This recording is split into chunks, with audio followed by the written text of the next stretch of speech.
Tērvetes novada Bukaišos pārgriežot sarkano lentīti un palaižot gaisā balonus ar simbolisku domu, lai tie, kuri devušies prom no Tērvetes, atgrieztos un dzīvotu savā dzimtajā vietā, svinīgi tika atklāts aktīvās atpūtas laukums Bukaišos. Laukums izveidots pateicoties vietējās biedrības Skaties tālāk iniciatīvai, kura īstenoja līderu programmas projektu. Bērniem iemēģinot laukumu var droši teikt, ka tas bija nepieciešams. Blakus rotaļu laukumam atrodas Bukaišu kultūras nams, kur izveidota bērnu un jauniešu atpūtas vieta. Ja ziemā bērni darbojas telpās un tur pieejams daudzveidīgs atpūtas klāsta piedāvājums, tad vasarā, ejot ārā, īsti nebija ko iesākt. Vasarā šeit iekšā ir diezgan drūmi un augsti, tāpēc, ka ir vecā māja un lielie mūri. Un tad mēs pārsvarā ņēmām segas, meitenes ņēma lelles ārā, mantus, un mēs gājām spēlēties laukā. Bet tagad mums būs, kur iziet un visu, ko mēs tur varēsim izdarīt.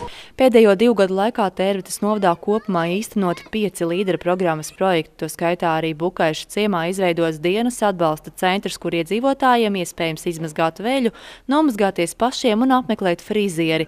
Centrs darbojas 4 gadus, iedzīvotāji tā nepieciešamību novērtējuši pozitīvi. Daudzi cilvēki, iedzīvotāji, kur dzīvo tālāk no centra, kuriem ir vecās mājas un kuriem nav kanalizācijas un nav veļas mašīnas līdz ar to, viņiem nav kur drēbes izmazgāt. Un tad mēs, lai palīdzētu viņiem, tad mēs izveidojām veļas māju, kur arī var nomazgāties dušā. It sevišķi, es domāju, pensionāriem, tiem vientuļiem, kuriem nav kur nomazgāties, veļu mazgāt.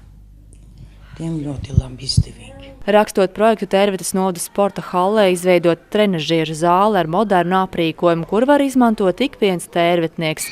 Aprīkojums ļauj trenēties gan savam priekam, uzlabojot fizisko sagatavotību, gan arī profesionālā līmenī. Jaunieši arī redz, ka viņu treniņi tiek būvēti jau apdomāti, profesionāli, un pamazām arī veidojās interesantu grupa, aktīvisti, kas ir nolēmuši nodarboties tikai ar smagatlētiku.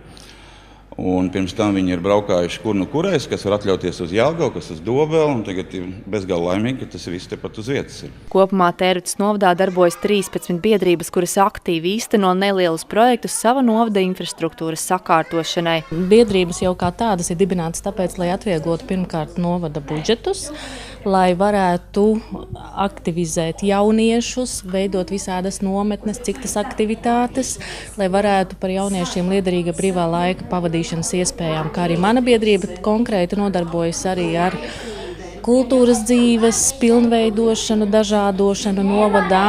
Mēs ne tikai nometnes bērniem taisam, bet arī kultūras dzīves, dažādus koncertus, projektiņus rakstam un tādas lietiņas.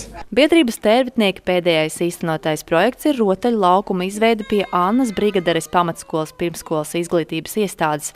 Laukums ir krāsains un mazo uzmanību piesaistošs. Mēs viņu izmantojam, mums viņu ļoti vajag, nāks pavasaris vēl vairāk. Un tad būs atkal jāveido grafiks, kā visiem tajā rotaļlaukumā paspēlēties, jo lai nesanāk visi vienā laikā. Tērvetes novada aktīvie iedzīvotāji īstenojot dažādas iniciatīvas nevien palīdz sakārtot novada teritoriju, bet liek apzināties arī pārējiem novadniekiem, ka par apkārtējās vides sakārtošanu ir atbildīga nevien pašvaldība, bet ik viens tās iedzīvotājs.